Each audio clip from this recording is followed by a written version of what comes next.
예, 우리가 창세기 1장 2장 말씀을 읽으시면 하나님께서 첫사람 아담에게 참 여러 가지 좋은 그리고 큰 선물을 주셨다라는 것을 알 수 있죠. 하나님께서 첫사람 아담에게 주신 첫 번째 선물은 기쁨과 환희라는 의미를 가진 에덴 동산을 주신 것입니다. 그러니까 오늘날로 하자면 오늘날 어느 부동산이 제일 크고 좋아요? 어디예요?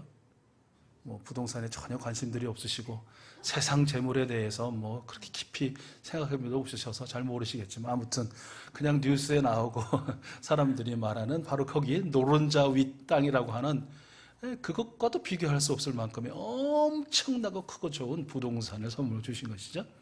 그 두 번째 선물은 통치권이에요. 이거 오늘날로 말하면 권세와 권력이죠. 하나님을 대리해서 하나님이 지으신 온 세상을 통치하고 다스릴 수 있는 그 어마무시한 권세를 주신 것이에요. 강력한 절대 권력을 그에게 선물로 주신 것입니다. 자, 좋은 큰 부동산도 주시고 모든 것을 다스려 주시는 절대 권력도 주시고 또 뭘 주셨냐면 영생을 주셨습니다. 자, 한번 기억을 떠올려 보시죠. 아담에게 있어서 에덴 동산에 있는 모든 것들을 다 먹고 마실 수 있었습니다. 그런데 딱 한 가지만 먹을 수 없었죠. 무엇이었나요? 선과 악을 알게 하는 나무 열매. 그것만은 금지되었습니다. 바로 이것이 하나님이란 창조주와 하나님께 지음받은 피조물의 그 차이를 명확하게 드러내는, 그것마저 허락됐더라면 누가 창조주고 누가 피조물인지 아마 몰랐을 거예요. 하나님은 그 모든 것들을 다 허락하셨음에도 불구하고 이 한 가지, 너는 창조주 하나님의 피조물이다 라는 것을 잊지 말라라는 의미의 선과 악을 알게 하는 나무를 두셨죠. 그런데 그 에덴 동산 중앙에 선과 악을 알게 하는 나무뿐만 아니라 어떤 나무가 있었나? 생명나무가 있었다고 성경에 기록됐어요. 그러니까 바꿔 말하면 아담은 그 생명나무 열매조차 마음껏 원하는 대로 먹을 수 있다는 것이죠. 그게 뭐예요? 영생이죠. 이렇게 하나님께서는 에덴 동산, 통치권, 그리고 영생 주셨고요. 마지막으로 하나 더 주셨는데 그것은 뭐냐면 창조주 하나님과 언제든지 교제할 수 있는 교제권이에요. 교제권. 하나님께서는 한시도 아담을 떠나지 않으시죠?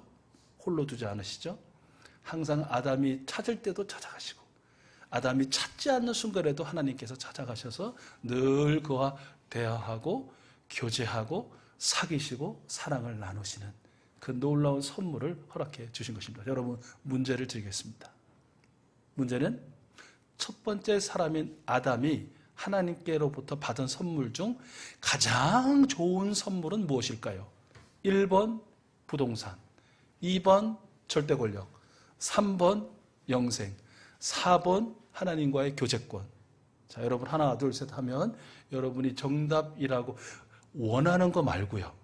마음에 원하시는 거 말고 정답이라고 생각되는 것. 자, 하나 둘 셋. 번호로 하세요. 번호로. 다시 한번 1번 부동산, 2번 절대 권력, 3번 영생, 4번 하나님과의 교제권. 하나 둘 셋. 네, 그렇죠. 정상입니다. 답이 좀 이렇게 엇갈리셔야 정상이죠. 그런데 우리는 정답을 무엇으로 꼽습니까? 4번이죠. 하나님과의 교제권. 왜 그래요? 왜 그래요? 왜 그렇죠? 네, 많은 엄청난 부도 하나님 없이는 허무한 것이죠. 허망한 것이죠. 우리 그런 얘기 많이 하거든요. 이게 이제 농담 삼아서 뭐가 이제 로또가 됐어. 뭐가 됐어. 그럼 그 돈을 갖고 뭘 할까? 그러면 뭐 이제 막 뭐 기부도 하고 헌금도 하고 살짝 하죠. 많이는 안 해요. 살짝 하고 그다음 내가 사고 싶었던 거, 누리고 싶었던 것만 쫙 얘기를 그 끝에 뭐가 있냐면 허무. 돈은 많은데 더 이상 해보고 경험해보고 할 거 없으면 대부분 어디로 가냐면 애석하게도 약 쪽으로 가는 사람들이 많이 있더라고요. 뭔가 이거를 막 환상을 보고 환각을 보고 막 이것을 막 뛰어넘는 것도 이쪽으로 많이 가요. 그러니까 부는 좋은 것입니다. 부는 뭐 악이다, 나쁜 거다, 그거 아니에요. 그런데 무엇이 나쁘고 무엇이 악이냐면 하나님 없는 부예요. 하나님의 다스림을 받지 못하는 부는 그것은 허망하고 허무하고 악일 뿐인 것이죠. 그래서 하나님과의 교제권이 중요하다고 말하는 거예요. 비교해서. 절대 권력은 어떻습니까? 하나님 없는 절대 권력은 여러분 수도 없이 목격하셨잖아요. 절대 권력은 절대 부패합니다. 권력이 나쁜 건가요? 권세가 나쁜 건가요? 아니죠. 뭔가 가져야 될 거 아니에요. 힘을 가져야 뭘 질서를 잡고 뭐 선후 관계를 잡고 뭐 어떤 뭐 성장을 하든 분배를 하든 뭘 할 거 아니에요. 그런데 하나님의 다스림과 통치 없는 그 절대 권력이라는 것은 그것은 악이죠. 절대 악입니다. 썩어 문드러지고 부패할 수밖에 없어요. 수많은 생명을 살리는 게 아니라 죽을 그런 힘으로 사용될 수밖에 없다는 거예요. 그래서 비교해서 하나님의 교제권, 이것이 정말 좋은 선물이라는 것이에요. 영생은 어때요? 사람이 영생하는 거 얼마나 좋은 것입니까? 우리 그래서 하나님께서 우리에게 주셨잖아요. 그런데 하나님 없이 영생한다. 끔찍한 것입니다. 괴물이 되어가는 것입니다. 죽지도 않고 살아서 각설이도 아니고 서로 다투고 너 밟고 올라가려고 하고 뭐 얼마나 난리가 벌어지겠어요? 그래서 비교해서 하나님과의 교제권, 이것이 가장 좋은 선물이다라고 말하는 것입니다. 여러분 동의하십니까? 그래도 그냥 나는 하나님이 없어도 좋으니까 좀 더 돈과 권력과 뭐 이런 영생이 있었으면 좋으시겠어요? 자, 여러분, 그런데 첫사람이 아담이 받은 이 놀라운 최고의 최상의 좋은 선물을 저와 여러분도 이미 받았습니다. 할렐루야. 바로 하나님의 영이시고 그리스도의 영이신 우리 성령님을 우리가 모시어 드릴 수 있게 되었다. 그분이 바로 지금도 우리 안에 살고 계시는 줄로 믿습니다. 우리 예수님께서 약속하신 것처럼 아까 우리 예배 전에 예배 기원에도 읽어드렸지만 내가 가면 내가 너희에게 보혜사를 보내주리라 하신 그 약속을 성취하셨죠. 사도 베드로가 선포한 것처럼 누구든지 주 예수 그리스도를 믿고 회개하라. 그리하면 성령을 선물로 받을 것이다 라고 선포하신 말씀 그대로 이루어지는 것을 우리에게 경험시켜 주신 것이죠. 사랑하는 우리 익수수 가족 여러분, 저와 여러분은 하나님의 가장 크고 좋은 선물이신 성령님을 받은 사람들입니다. 할렐루야. 근데 왜 표정은 여전히 실감도 안 나고 믿지도 못하겠고 그분이 있다는 것도 뭐 어쩐지 뭐 그러시지만 우리가 인정하든 인정하지 않든 믿든 믿지 않든 뭐 우리가 뭐 어떤 것을 뭐 경험했든 해서 알든 경험 안 해서 알든 우리하고는 상관없어요. 그게 하나님의 약속이에요. 하나님의 성취예요. 누구든지 입으로 예수는 나의 주 나의 하나님으로 고백하고 마음으로 그분을 모신 자들은 이미 성령님을 받았습니다. 왜요? 나의 주 나의 하나님으로 내가 시인한 건 내 힘, 내 능력, 내 의지가 아니에요. 성령님의 도우심과 성령님의 인도하심 때문에 그리할 수 있었다라는 하나님의 말씀 때문에 그래요. 성령님을 선물로 받으신 우리 여러분 한 분 한 분을 축복합니다. 축복합니다. 여러분은 놀라운 능력의 사람들이 된 것입니다. 천하무적이 된 것입니다. 한번 따라서 해보시죠. 나는 천하무적이다. 나는 천하무적이다. 왜요? 내 안에 하나님의 영이시고 그리스도의 영이신 성령님이 계시기 때문에 그래요. 보세요. 동네마다 빨간 깃발 쳐 올리고 애기 동자니 처녀 귀신 동자니 뭐 해가지고 각종 뭐 얼마나 많죠. 제가 한 번도 말씀드렸지만 이 녹본동 이 여기 은평구 일대 여기 산이 있어가지고요 쭉 둘러서 깃발 천지입니다. 골목골목마다 뭔 귀신을 모시고 있어요. 뭔 영을 모시고 있어요. 거짓 영 아니에요? 거짓 귀신 아니에요? 뭐 능력이 있을 수 있다 해요. 지나온 것들에 대한 것들은. 그러나 그들은 오늘도 내일도 알 수 없는 존재들이에요. 우리는 두려워할 것도 없고 무서워할 것도 없고 괴로워할 것도 없고 하나님의 영이시오 그리스도의 영이신 성령님을 모시고 사는 사람. 할렐루야. 나는 다 같이 나는 하나님의 영 그리스도의 영 성령님을 모시고 있는 사람이다. 할렐루야. 그래서 나는 천하무적. 무슨 뭐 만화 영화도 아니고 제가 그게 안타까워서 그래. 안타까워서. 희한하게 어떤 문제 앞에, 또 환난 앞에, 불의 앞에, 괴로움 앞에, 시험 앞에, 유혹 앞에 우리는 연약하죠. 우리 뭐 대항할 일도 없고, 뭐 어떤 뭐 말할 수 있는 지혜와 지식도 부족하고, 뭘 가진 것도 없는 것 같고, 백도 없는 것 같고. 근데 하나님의 영이신 성령님을 모시고 사는 사람인데 너무 기죽어 살고, 너무 그냥 무기력하게 지내고, 너무 그냥 패배의식에 한마디로 애들 말대로 그냥 쩔어 사는 것 같아서 다시 한번 모든 것들 좀 훌훌 털어버리시고, 나는 약하나, 나는 죄인이나, 나는 부족하나 내 안에 하나님이신 성령님이 계시다는 것, 내가 그토록 높이 찬양하며 할렐루야 외치는 우리 구주 예수 그리스도의 영이신 성령님이 나와 함께 하신다는 것, 이 확신 더하시고, 이 믿음 더하시고, 당당하시고, 세상에 제발 늘 말씀드리지만 하나님 앞에서는 당당하고 세상 앞에서는 비굴한 그런 존재 말고, 하나님 앞에서는 겸비하고 세상에는 당당한 하나님의 영이신 성령님을 모시고 살 수 있는 우리 귀한 엑소스 가족들 다 될 수 있기를 축복합니다. 성령님께서 우리 안에 살아 역사하신다는 것을 성령님은 무엇을 통해서 보여주시냐면 바로 그분의 은사, 선물이죠. 선물을 우리에게 주심으로써 성령님이 나와 함께 하신다는 것을 늘 잊지 않고 살게 해주세요. 자, 성령의 은사 체험이라고 부르는 것들, 여러분 무엇을 하셨습니까? 무엇을 하셨는지 한번 제가 몇 가지 쭉 목록을 드릴 테니까 한번 체크해 보세요. 먼저 사실은 성령의 은사다, 성령 체험이다 하면 오늘 본문 말씀 고린도서 12장에 있는 말씀처럼 우리가 보통 기적 체험이라고 말하는 신비한 체험이라고 하는 것들을 떠올리죠. 뭐가 있어요? 방언 통역, 예언, 영분별, 막 병을 고치는 능력, 또 기적을 행하는 능력, 뭐 지식의 말씀, 지혜의 말씀, 막 등등 어떤 이런 것들 눈에 보이는. 그래서 어쩌면 언젠가도 제가 한번 말씀드렸죠. 우리나라 최고의 지성들이 그 교회 공동체의 80-90%를 이루는 대전에 어떤 교회가 있어요. 제가 거의 2년 동안 부교역자로 있었어요. 근데 그 그러니까 박사 후 과정의 사람들로 가득한 그 교회에서 제일 인기 있다고 해야 되나? 사람들이 가장 갈망하는 게 뭔지 아세요? 방언이에요, 방언. 방언 해보는 거. 그리고 기도하다가 뒤로 넘어가는 거. 신비체험. 여러분들 그 기본 아니에요?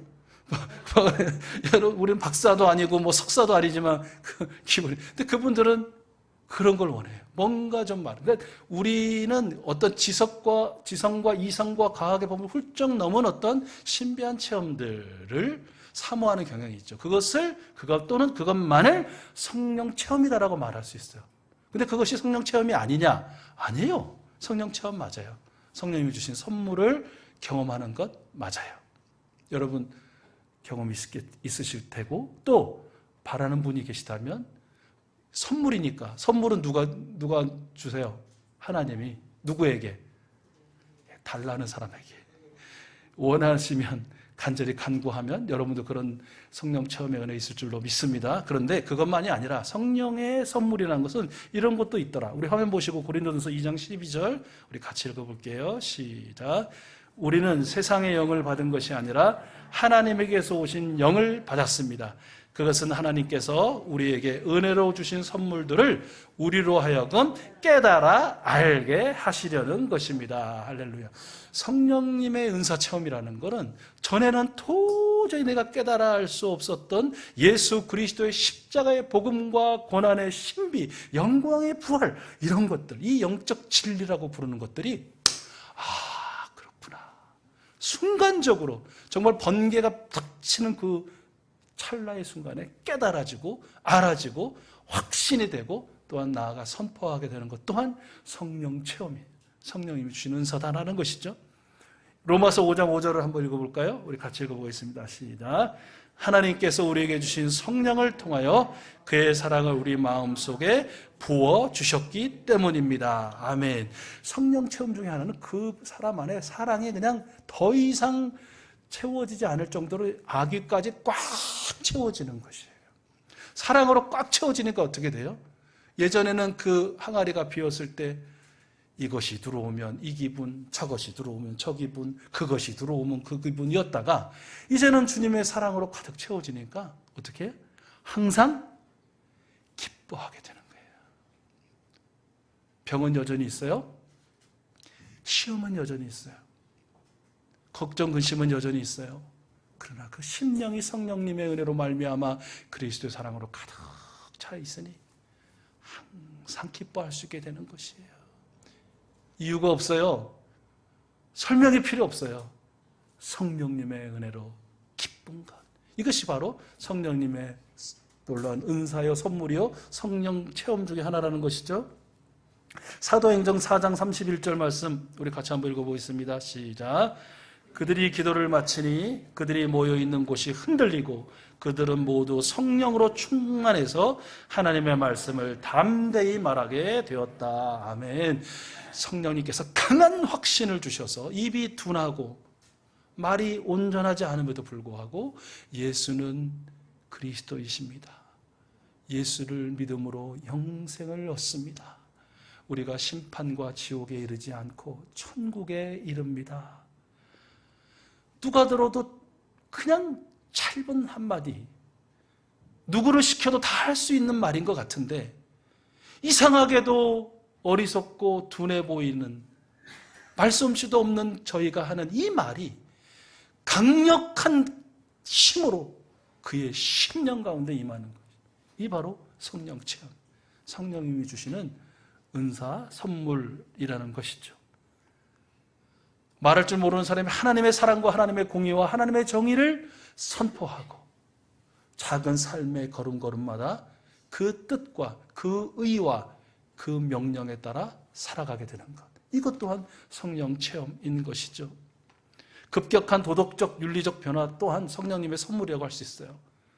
술이 그렇게 달고 맛있던 사람이 어느 순간 술이 끊어지게 되고 담배 없이 못 살아 하던 사람도 담배도 끊어지고 마약을 하던 사람이 마약을 끊게 되어지고 남의 것을 훔치는 것이 그저 아무것도 아닌 것처럼 여겨졌던 사람이 회개하고 돌이켜 훔쳤던 것을 그 배 이상을 또 돌려주고 끊임없이 싸우고 다퉜던 사람과 화해하고 용서하고 다음부터는 그 싸움을 떠나는 삶을 사는 것.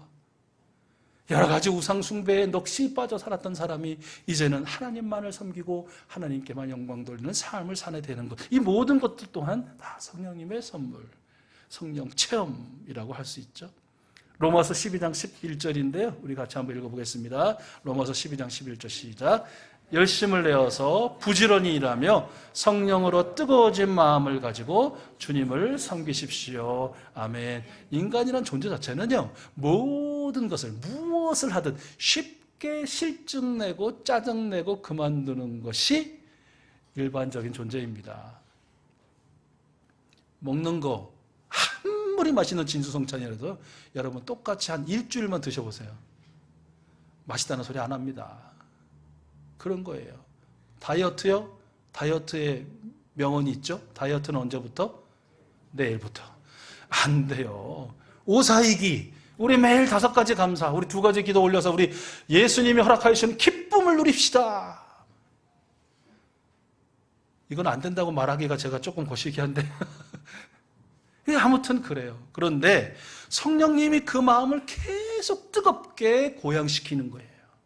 뜨겁게 뭔가 무슨 연료로 계속 넣으시는 것처럼 그 마음을 뜨겁게 만들어 주셔서 힘들고 어려운 건 마찬가지죠. 여전하죠. 그럼에도 불구하고 짜증내지 않고 실증내지 않고 지치지 않고 그 일을 감당하는 거예요. 섬기는 거예요. 이것도 성령님만으로 가능한 이야기죠. 뭐 강단꽃을 꾸미는 분도 그렇고 우리 찬양대도 그렇지만 특히 저는 우리 애찬하시는 우리 권사님도 오늘 아침에도 뭐 8시 전에 일찍 오시는 거죠. 막 물소리 타닥타닥타닥타닥 못 쓰는 칼소리 뭐 또 뭐 이렇게 내는 뭐 향기 뭐 저는 이제 종종 그런 생각이 드는 거예요. 저분들은 도대체 뭘까? 저분들은 도대체 뭔데? 월급을 주기를 하나, 누가 제대로 뭐 선물을 주기나 칭찬을 하기를 하나, 뭐 그냥 뭐 을세 뭐 당신은 그러니까 그런 거지 뭐 이러고 넘어가는데, 도대체 뭐가 저분들로 하여금 그렇게 매주 쉬지 않고 빠지지 않고 끊임없이 그렇게 섬기게 하는가? 이게 저는 오늘 말씀에서 답을 찾았어요. 성령 체험이구나. 성령님께서 저분들의 마음을, 우리 귀한 봉사자들의 마음을 뜨겁게 고양시켜 주셔서 하나님의 일을 감당하시고 교회를 섬기시고 생명을 위하는 일을 하시는구나. 이것이 바로 성령 체험, 성령님의 선물 중에 하나라는 것이죠. 마지막으로 고린도서 13장에 있는 내용처럼 가장 좋은 은사인 사랑의 은사를 받아서 항상 죄밖에 모르고 이기적이었던 사람이 다른 사람을 생각하고 다른 사람을 위하고 다른 사람 중심으로 살아가는 이 변화된 삶도 더욱더 크고 놀라운 성령의 체험이다라고 할 수 있는 것이죠. 자, 여러분 어떠세요? 이 밖에도 많겠지만 여러분은 어떠한 성령 체험을 하셨습니까? 성령 체험 가운데 살아계신 성령님을 경험하고 성령님을 하나님이라고 부르며 그분의 아들, 딸로 늘 살아가시는 우리 익수수 가족들을 축복합니다. 마지막 질문이에요. 오늘 여러분 어떤 성령 체험을 하기를 원하십니까? 이미 크고 좋은 성령님의 선물을 받고 은사를 경험하셨지만 여러분 제가 말씀드린 거나 또는 여러분이 원하는 것 중에 우리 성령님께서 내게 이런 것을 선물로 주셨으면 좋겠다, 내 이것을 통하여 성령님을 체험하여 강한 확신의 신앙인과 강한 능력의 신앙인으로 내가 살아갔으면 좋겠다, 간절히 바라고 원하시는 것이 무엇이 있습니까? 여러분 그것이 무엇이든지 간에 간절히 소망하며 주실 줄로 믿는 믿음으로 간구하는 사람에게 우리 하나님 반드시 그 은사 부어주실 줄로 믿습니다. 그 은사의 주인공들 다 되실 줄로 믿습니다. 우리가 이제 기도할 건데, 간구할 건데, 우리가 체험할 건데, 경험할 건데, 그 전에 딱 한 가지 요거 기억하고 우리 기도했으면 좋겠어요. 그것은 뭐냐면 이런 은사의 체험들, 성령님의 선물로 놀라운 은혜를 경험한 그러면 교회들이나 이 세상은 날로 부흥하고 발전하고 좋아져야 되는데 많은 문제들이 발생하더라는 거예요. 특히 성령 체험을 많이 했던 사람이 있는 공동체일수록 이상하게 편이 갈리고 또 나뉘고 갈등하고 찢기고 하는 일들이 벌어지더라라는 것이야. 왜 그럴까요? 다른 것 없죠. 요 세 가지가 아니어서 그래요. 첫째는 우리 다 같이 따라서 해볼까요? 첫째, 오직 예수님. 오직 예수님. 성령의 체험의 이유와 목적이 오직 예수님이 아니면 아무 의미 없는 것이에요. 내가 되고 내 중심이 되면 그것은 지옥의 도구가 되는 것이에요. 둘째는 공동체 유익. 다 같이 공동체 유익. 성령 체험이라는 것이 가정이든 교회이든 사회이든 공동체에게 유익이 아니면, 그것을 위해서가 아니면 그것 또한 아무것도 아니게 되는 것이에요. 오히려 지옥의 도구가 되는 것이에요. 마지막 세 번째입니다. 사랑. 다 같이 사랑. 그 이유와 목적이 사랑이 아니라면 그 또한 아무것도 아니게 되더라. 지옥의 도구가 되더라는. 그러므로 우리가 성령 체험에 성령의 은사를 선물로 간절히 받고 경험하고 체험하며 능력의 신앙이라고 우리가 살아가기를 원하며 기도할 때 이 모든 간구의 이유와 목적은 오직 예수님, 내 더불어 살아가게 하신 우리 공동체의 유익, 그리고 무엇보다도 하나님의 사랑으로 뒤덮여지는 가득한 나와 우리 모두가 되게 하는 그런 이유와 목적을 가져야 된다는 걸 여러분 기억하셨으면 좋겠습니다.